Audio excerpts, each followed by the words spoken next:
मेरी बर्बादी की कहानी सुनने से पहले अपना दिल थाम लीजिएगा, दिल को मजबूत कर दीजिएगा, क्योंकि इसके बाद आपका रिश्ते पर से अदबार उठ जाएगा। मामलों के मुताबिक एक शाम मेरे पति ने मुझसे कहा, आज रात को मैं लेट घर आऊँगा। पति के अंदाज में अजीब सी बेचैनी थी, जैसे वह कहीं दूर जा रहा हो। मैं भी समझ गई कि शायद लेट आएंगे, तो मुझे डर लग रहा था, इसलिए मैं अपने कोई ना कोई बंदोबस्त ज़रूर करूँगी। मैंने ये बात उन्हें नहीं बताई कि पति खामोखा परेशान हो जाते। मैंने कहा कि ठीक है, आप जाएं और खैरियत से आएं। उनके जाने के बाद मैंने कमरे का दरवाज़ा तो बंद कर लिया, लेकिन मुझे डर लग रहा था। मैंने अपने कानों में ऊंची आवाज़ में गाने लगा लिए और सुनने के लिए बैठ गई। तकरीबन 1 घंटा ही गुजरा था कि मुझे घर के दरवाजे पर अजीब सी दस्तक की आवाज़ आने लगी। मैंने जब अपने कानों से हेडफोन निकाली तो मुझे मालूम हुआ कि दरवाजे पर तो पति की दस्तक हो रही थी। उससे पहले कि मैं दरवाज़ा खोलती, मेरे पति ने वे 3 अल्फाज बोल दिए जिसके बाद एक बीवी अपने पति पर हराम हो जाती है। उसने दरवाजे के बाहर से मुझे तलाक दे दी और मैं हैरान परेशान सुनती ही रह गई कि ये हुआ क्या है। मैं सोच भी नहीं सकती थी कि मेरे पति मेरे साथ ऐसा करेंगे। भीगी भीगी आंखों से मैं उसे देखती रह गई। ये आप क्या कह रहे हैं? मैंने जल्दी से दरवाज़ा खोला। सामने गुस्से में भरा हुआ मेरा पति खड़ा हुआ था। कब से दरवाज़ा बजा रहा था। मैंने तुम्हें कहा भी कि दरवाज़ा खोलो, अंदर जो कुछ है मुझे देखने दो, पर तुम तो चालाक निकली। तुमने दरवाज़ा नहीं खोला ताकि मैं तुम्हारे आशिक को ना देख लूं। आप कैसी बातें कर रहे हैं? मैंने रोते हुए कहा। खैर, अब उन बातों का कोई फ़ायदा नहीं। मैं तो डर रही थी। और कहा, मैं तो ऊंची आवाज़ में गाने सुन रही थी ताकि मुझे डर ना लगे। लेकिन अब तो हमारा कोई रिश्ता ही नहीं रहा।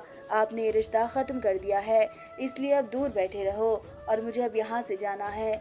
मेरी आंखों में आंसू थे, मेरे होंठ कांप रहे थे। मैं सोच भी नहीं सकती थी कि मेरा पति यूं खड़े खड़े मुझे बेघर कर देगा। अब तुम कहाँ जाओगी? चुप करके यहीं बैठो, तुम्हें हर एक बात का हिसाब देना पड़ेगा। अरे, किस बात का हिसाब मांग रहे हो आप मुझसे? मैंने ऐसा कुछ नहीं किया। मैं रोने लगी तो उन्होंने फिर से मुझे चुप कर दिया और कहने लगे कि मुझे तुम पर शक था। तुम अगर सच्ची सच्ची बता देती तो मैं कभी भी अल्फाज न बोलता। मेरे पति को समझ नहीं आ रहा था कि गुस्से में दी गई तलाक भी तलाक होती है और अब मैं उनकी बीवी नहीं रही। मैंने उन्हें समझाया कि आपके सिवा मैंने ज़िंदगी में आज तक किसी की तरफ नज़र उठाकर भी नहीं देखा, लेकिन अब जो आप तलाक बोल चुके हैं उसका तो कोई रास्ता भी नहीं है। अब मैं आपकी बीवी नहीं रही, मुझे यहाँ से जाने दीजिए। वे कहने लगे कि ऐसा तो हो ही नहीं सकता कि मैं तुम्हें यहाँ से जाने दूँ। फिर मेरे पति को आहिस्ता आहिस्ता एहसास हो गया कि वह मुझे तलाक दे चुके हैं। जैसे ही उनको एहसास हुआ तो वे अपना सर पकड़कर पछता रहे थे, चीखने चिल्लाने रोने लगे, कहने लगे कि मैंने ये क्या कर दिया, तुमने मुझे रोका क्यों नहीं? मैंने कहा कि आपको कैसे रोकती, मैंने तो कभी भी आपसे ऐसी कोई डिमांड भी नहीं की कि आपको मेरे साथ तंगी महसूस हो, लेकिन आपको बिना वजह शक किया। मैं उसे मार दूंगा और कब्र में उतार दूंगा, जिंदगी भर उसे अपने सामने नहीं आने दूंगा। मैं अपने पति की बात सुनकर हैरान थी। आप किसके बारे में बात कर रहे हैं? क्या मेरी बात हो रही है? मैंने उनसे दोबारा पूछा था तो कहने लगे कि चुप करो, मुझे जिसने ये सारी बातें बताई थी तुम उसे नहीं जानती, बल्कि तुम जानती हो वह भी तुम्हें जानता है, लेकिन मुझे उस पर बहुत गुस्सा आ रहा है। वो इंसान नहीं, शैतान की औलाद है और जान लो कि वह तुम्हारे साथ मुफलिस नहीं हो सकता। कौन है वह? आप कैसी बातें कर रहे हैं? अरे अफसार भाई, उन्होंने ही तो हमारी तलाक करवाई है। आप ऐसा मत कहें अफसार भाई, ऐसा नहीं कर सकते। मुझे अपने कानों पर यकीन नहीं आ रहा था कि मेरा पति ऐसी बात करेगा। अफसार तो मेरा सगा भाई था, वह मेरी तलाक क्यों करवाता? लेकिन मेरे पति कह रहे थे कि उसी ने मेरे कानों में सारी बातें भरी है और अब जाकर मेरे पति के मुंह से अल्फाज निकले।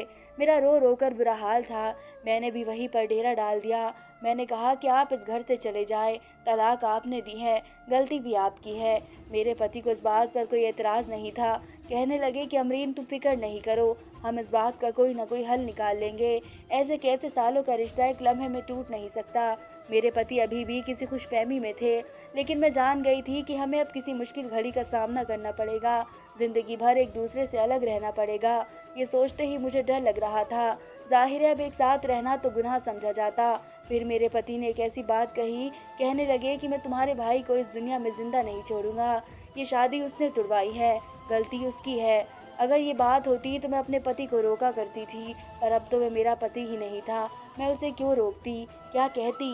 मैंने बस इतनी ही बात कही कि देखो, अगर तुम जाओगे तो उसे हमारी तलाक के बारे में पता चल जाएगा। मैं उसे फ़ोन करके पूछ लेती हूँ, देखती हूँ कि अफ़सार मेरे बारे में ऐसी सोच क्यों रखता है, मैंने क्या बिगाड़ा है उसका। फिर मैंने अफ़सार को कॉल की, मैंने उसको मोबाइल पर पूछा कि आखिर तुमने मेरे बारे में ऐसी बेहुदा बात क्यों की है। मैं हैरान थी उस वक्त जब अफ़सार बेहूदी हंसी हंस रहा था और बोला, मेरी बहन मैं बेहुदा बात नहीं कर रहा, मैं तो सच कह रहा हूँ। और वैसे भी तुम्हारा पति तुम्हारे काबिल नहीं है। अगर इस बात पर वह तुम्हें छोड़ देता है तो तुम्हें परेशान होने की बिल्कुल भी ज़रूरत नहीं है। इस कंगाल के पास और है ही क्या, तुम्हारे अलावा तुम्हें भी छोड़ देगा तो उसके पास बचेगा क्या। मुझे अपने भाई की इस घटिया सोच पर बेहद अफसोस हो रहा था, लेकिन मैं जान गई थी कि अब अगर मैंने कोई बहस वगैरह की तो खामखा वह मेरे साथ कोई मसला खड़ा कर देगा। तो मैं चुप रही। मैंने फ़ोन बंद कर दिया। मैंने कहा, तुम मुझे किसी अनाथ आश्रम में छोड़ आओ ताकि मैं अपनी बाकी ज़िंदगी आराम से गुजार लूँ। मैं अपने घर वालों पे बोझ नहीं बनना चाहती। लेकिन मेरे पति ने मुझसे कहा कि तुम सिर्फ एक रात इसी घर में गुजार लो, मैं दूसरे कमरे में सो जाऊंगा, तुम्हारे करीब भी नहीं आऊंगा। लेकिन तुम इस तरह से मत कहो कि अनाथ आश्रम में जाऊंगी। तुम्हारे ख़ानदान वालों को पता चलेगा, फिर तलाक का भांडा फूट जाएगा और हम पूरे ख़ानदान में बदनाम हो जाएंगे। मैंने अपने पति की बात मान ली। सुबह होने तक मुझे नींद नहीं आई। अजीब सी बेचैनी और आंखों में आंसू थे। लगता था कि अब मैं पूरी दुनिया में अकेली होकर रह गई हूँ। घर वालों को भी बहुत ज़्यादा याद आ रही थी, लेकिन मैं घर जाकर उन्हें परेशान नहीं करना चाहती थी। सुबह हुई तो 6 बजे के वक्त मेरे दरवाजे के पर दस्तक हुई। मैंने देखा मेरा पति बाहर खड़ा था। मैंने दरवाज़ा नहीं खोला। कहने लगा कि मैं तुम्हारे लिए एक मौलवी लेकर आ रहा हूँ, वह तुमसे बात करेगा, तुम्हें समझाएगा और हम दोनों से भी बात करेगा। मेरी एक दोस्त से बात हुई है, वह यही कह रही है कि अगर तुम मौलवी साहब से इस मसले पर बात करो तो वह तुम्हें कोई ना कोई हल बताएंगे। मैंने अपने पति को मना किया कि वह मौलवी साहब को घर लेकर ना आए। कुछ देर बाद हम दोनों मौलवी साहब के पास चले गए। तो हमने ऐसे ही किया। हम मौलवी साहब के पास पहुंचे तो दिल में थोड़ी बहुत उम्मीद थी, लेकिन जैसे ही हम अंदर दाखिल हुए तो मुझे ये देखकर बहुत अजीब सा लगा कि वहाँ पर काफ़ी सारे मर्द और मौजूद थे। मैंने खुद को हिजाब और नकाब में ढककर छुपाकर मौलवी साहब के कमरे तक सफ़र किया। फिर मैं अंदर दाखिल हुई। उन्होंने हमें दिलासा दिया और प्यार से बिठाया। फिर जो बात समझाने लगे, उन्होंने जो बात कही उस बात ने तो मेरे होश ही उड़ा दिए। कहने लगे कि बेटी, अब तुम्हारा पति तुम पर हमेशा के लिए हराम है, लेकिन अगर तुम फिर भी कोई रास्ता अख्तियार करना चाहती हो तो वह हलाल ही है। हलाले को आजकल जिस तरह से पेश किया जा रहा है, ये कोई मजाक नहीं है। मर्द के लिए एक सज़ा भी है और दूसरा उसका भी कुछ कायदे और कानून है। इस्लाम ने हलाले की इजाज़त तलाक के बाद दोबारा शादी करने के लिए नहीं दी, बल्कि अगर इत्तेफाक से सारे वाक़यात हो जाए तो फिर तलाक के बाद वह औरत दोबारा अपने पहले पति पर हलाल होती है। मैं तो कभी भी किसी जोड़े को ये नहीं कहता कि तुम हलाले के लिए एक औरत से शादी करो, क्योंकि तलाक ऊपर वाले का नापसंद अल्फाज है। जो भी है, जैसा भी है तो तलाक ही। तलाक के बाद क्या होगा तुम नहीं जानती, इसलिए मैं तुम दोनों को मशवरा दे रहा हूँ कि सही रास्ते पर चलो, अपने अपने रास्ते अलग कर लो। बच्चे तुम भी दूसरी शादी कर लो और बेटा तुम भी। कहो तो मैं तुम्हारे लिए भी एक अच्छा लड़का ढूंढ लेता हूँ। नहीं, ऐसा नहीं हो सकता। मैं किसी और के बारे में सोच भी नहीं सकती और मेरे घर वालों को भी इस सारे मामले का नहीं पता। मौलवी साहब चौंक गए और बोले, तलाक और शादी तो खुफिया नहीं रह सकते। बेटा, ये कैसी बातें करती हो तुम, ये लोगों के खिलाफ है। ऐसा करने से तुम दोनों की ज़िंदगी बेशक खराब हो जाएगी। मौलवी साहब तो ये बातें कर रहे थे, पर मैं और मेरा पति दोनों ही बहुत ज़्यादा परेशान थे। हमारे दिलों का सुकून ख़त्म हो गया था।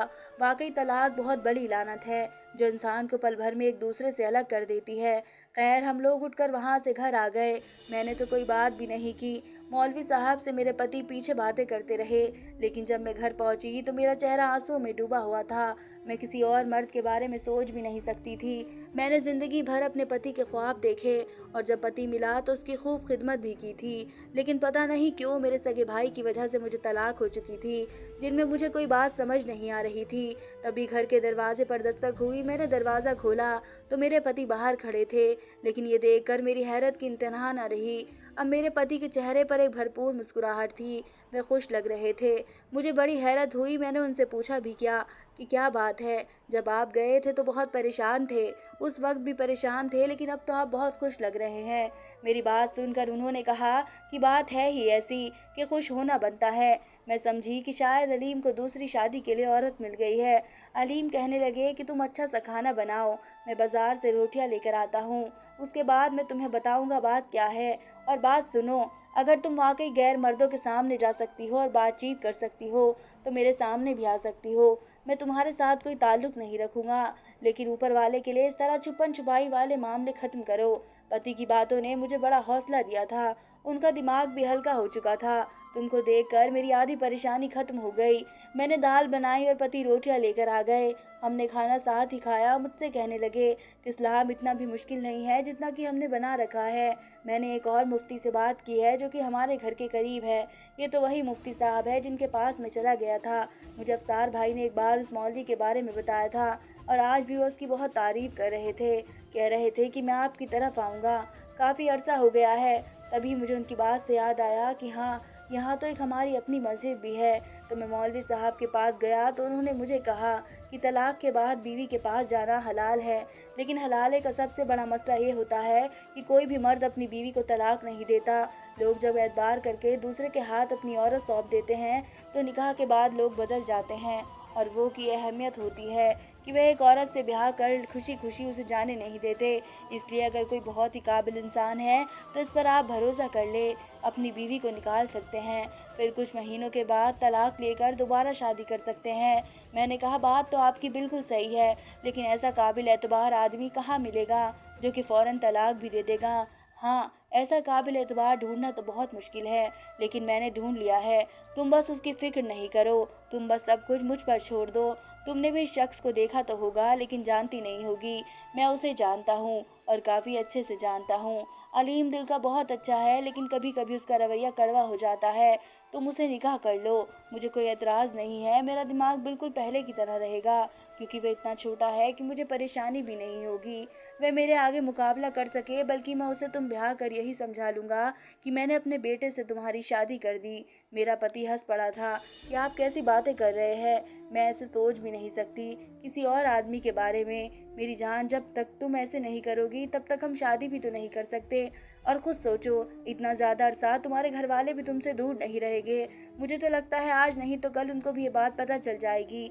नहीं नहीं, मैं उनको किसी सूरत में भी ये बात नहीं बताऊंगी। मैं अपनी बात पर अटक गई। मैंने कहा कि हम किराए का एक घर लेते हैं, उस घर में रहेंगे, मेरी दूसरी शादी भी वहीं पर होगी। आप सबको बता दीजिएगा कि हम कुछ अरसे के लिए कराची जा रहे हैं, तब कोई हमसे पूछेगा भी नहीं। वैसे भी माँ पापा अपने कामों में मसरूफ़ होते हैं, उनकी नौकरियां हैं, उन्हें क्या पता कि हमारे यहाँ हमारी ज़िंदगियों में क्या चल रहा है।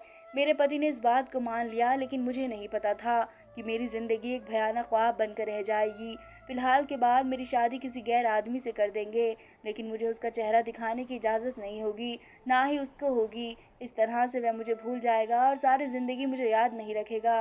लेकिन आप भी तो जानते हैं कि मियाँ बीवी के रिश्ते में ऐसा होना मुमकिन नहीं। खैर, मेरे पति ने उसे मास्क पहना दिया और मुझसे कहा कि तुम भी अपना चेहरा नकाब में रखना। मुझे अपने पति की इन बातों पर रोना आ रहा था। अगर इतनी ही इज्जत थी तो तलाक क्यों दी। मैंने दिल में इनसे गिला किया और फिर शादी के वक्त मैंने मौलवी साहब को भी अपना वली बना लिया। फिर मेरा निकाह कर दिया गया, मगर ये मौलवी साहब एक मुकम्मल निकाह वाले नहीं थे। उनके पास गवर्नमेंट वाली सरकारी रजिस्टर भी नहीं थी, इसलिए हमारे निकाह 2 से 4 गवाहों की मौजूदगी में सादगी से मस्जिद में ही तय हो गया था। मेरे निकाह को रजिस्टर में नहीं लिखा गया और ना ही कागज़ पर लिखा गया और ना ही कबूल किया गया, लेकिन मैं उस शख्स की बीवी बन गई जिसको मैं जानती तक नहीं थी। न जाने उसका क्या नाम था। मुझे उस किराए के घर में मेरे पति ने पहुंचा दिया। वह आदमी भी मेरे साथ गाड़ी में ही बैठा हुआ था, लेकिन यह आदमी तो नहीं था। जब मैंने उसे गौर से देखा, उसका कद मेरी टांग जितना था और वह बालक छोटा बच्चा लग रहा था। ये बात मुझे परेशान करने लगी थी। दिल ही दिल में हैरान थी कि क्या मेरे पति ने एक 10 साल के बच्चे से मेरा निकाह कर दिया है। मगर वह तो बालिग ही नहीं हुआ था। मैंने देखा वो बहुत ही मायूसी के साथ गाड़ी में बैठा हुआ था। उसके चेहरे पर कोई भी परेशानी नहीं थी। मैं घर तक कैसे पहुंची मुझे मालूम ही नहीं था। मैं अनजानी सोचों में डूबी हुई थी। आज तक मेरी ज़िंदगी में ऐसे बेचैनी कभी नहीं आई थी और उस शख्स को देखे जा रही थी। मैं बिल्कुल भी शर्माना या मुस्कुराना नहीं चाहती थी, क्योंकि औरत तभी ये सब कुछ करती है जब उसके सामने उसकी पसंद का मर्द हो। मैं तो उस बच्चे के सामने बैठी हुई थी। मुझे अपने आप उसकी माँ साबित महसूस हो रही थी। मैंने कभी सोचा भी नहीं था कि एक ऐसे इंसान से मेरी शादी होगी जो मेरे घुटनों तक आता है। खैर, हम लोग जब नए मकान में पहुंचे, जो कि किराए का मकान था, तो मैं सबसे पहले अंदर दाखिल हुई और जाकर बिस्तर पर बैठ गई थी। पहली शादी तो थी नहीं कि जो कमरे में सजावट होती। कमरे में एक बेड और एक सोफा था। मेरा दिल बुरी तरह कांप रहा था। फिर जब वह बच्चा मेरे कमरे में दाखिल हुआ, मेरी नज़र फिर दोबारा उसके चेहरे पर पड़ी। उसने मास्क लगाकर मेरी तरफ देखा तो मेरे कदमों तले ज़मीन निकल गई। ए ऊपर वाले, मैं क्या देख रही हूँ? मेरे दिल ने कहा और आंखों से आंसू निकलने लगे। ये तो बात पूरे मोहल्ले में फैल जाएगी, क्योंकि बात ही कुछ ऐसी थी। मैंने उसको चेहरे से देखा और फिर मैं समझ गई कि मोहल्ले में तो मेरी कोई इज्जत नहीं रहेगी। पता नहीं लोग मेरे बारे में क्या सोचेंगे। हजारों सोचें मेरे जहन में थी। फिर वह मेरे सामने आकर बैठ गया और मेरी तरफ देख कर बोला, मेरी बुलबुल, तुम तो बहुत ही ज़्यादा खूबसूरत हो। मैं तो सोच भी नहीं सकता था कि अलीम बेवजह ही इतना करता है, मगर वाकई में उसको अकड़ने की इजाज़त भी है। इतनी खूबसूरत बीवी का पति जो है, मुझे लगा मेरे पति ने मेरी शादी 10 साल के बच्चे से कर दी है। पर सामने बैठा आदमी 10 साल का लग नहीं रहा था। वह तो 30 या 35 साल का आदमी लग रहा था। कहने लगा कि मैं तुम्हें एक किस्सा बताऊंगा, उसके बाद तुम देखना, लेकिन उससे पहले तुम्हें अपने आप को सौंपना पड़ेगा। मुझे उसकी बातें जहर लग रही थी, लेकिन उससे शादी का मकसद यही था। अगली सुबह जो उसने मेरे साथ किया, वह बड़े हैरान कर देने वाला था। मुझे माफ़ कर दो बुलबुल, लेकिन तुमसे शादी करना मेरा ख्वाब था। उसने हंसकर कहा, अरे तुम्हारी तो तलाक भी मैंने ही करवाई है। मुझे तुम शुरू से ही बहुत पसंद थी। मेरा आगे पीछे कोई नहीं है। माँ बाप इस दुनिया में नहीं रहे, मैं अकेला ही हूँ। मेरे पीछे रोने वाला भी कोई नहीं है। लेकिन मुझे एक बात सख्त नापसंद है, और वह है गुरूर। तुम्हारा पति भी बहुत गुरूर करता था। एक दिन उसी तरह दुकान में उसने मेरा मजाक उड़ाया। कहने लगा कि तुम इतने छोटे हो कि तुम्हारी बीवी तुम्हें अपने पाँव में बिठाया करेगी। तुम इसके सामने उसके बेटे मालूम होगे। मुझे अलीम की ये बात भी बहुत बुरी लगी थी। मैंने उससे मजाक में ही कहा कि क्या पता तुम्हारी बीवी ही मुझे अपने पाँव में बिठा ले। इस बात से उसने मुझे एक थप्पड़ मारा था, इतना सख्त थप्पड़ कि मैं आज तक नहीं भूला। और उस दिन से ही मैंने तय कर लिया था कि मैं अलीम की बीवी से ही शादी करूँगा। बात तो ये बड़ी थी, अजीब सी लगती थी, लेकिन मैं जिस चीज़ पर अड़ जाऊँ मैं वह करके रहता हूँ। मुझे उस शख्स की ये बात इतनी बुरी लगी कि पास पड़ा गुलदस्ता उठाकर उसके सर पर दे मारा, और मेरे सामने तड़प तड़प कर उसने अपनी जान दे दी। मुझे ज़रा भी खौफ नहीं था कि मैंने क्या किया है, क्योंकि उस शख्स की बात मेरे दिल को लग गई थी। मेरी रूह कांप गई थी। मेरे ऊपर पुलिस केस भी इसलिए नहीं बना क्योंकि निकाह तो रजिस्टर हुआ भी नहीं था। पुलिस जाए तो उसे ऐसा ही लगा, यह आदमी मेरी इज्जत पर हमला करने आया था। तो मैंने गुलदस्ता उसको दे मारा। मेरे पहले पति अलीम को इस बात का पता चला तो वे बहुत हैरान हुए थे। उन्होंने भी किसी के सामने बात जाहिर नहीं की कि हमारे दरमियान तलाक हो चुकी है। यूँ मेरी उस शख्स से जान छूट गई और मेरा हलाला भी हो गया था। लेकिन यकीन माने कि मैंने उस शख्स को गुलदस्ता कत्ल करने की नीयत से नहीं मारा था। वह तो गुस्से में किया गया एक अमल था, जिसका नतीजा मैंने सोचा भी नहीं था। अब आप बताएं कि क्या उसने सही किया या गलत किया? मुझ पर सज़ा लाजमी है या नहीं? मुझे ज़रूर बताएं। या गलत? मेरा अगला हफ्ते अलीम से ही दोबारा निकाह हो गया और हम अपनी ज़िंदगी में खुश रहने लगे थे। धन्यवाद दोस्तों।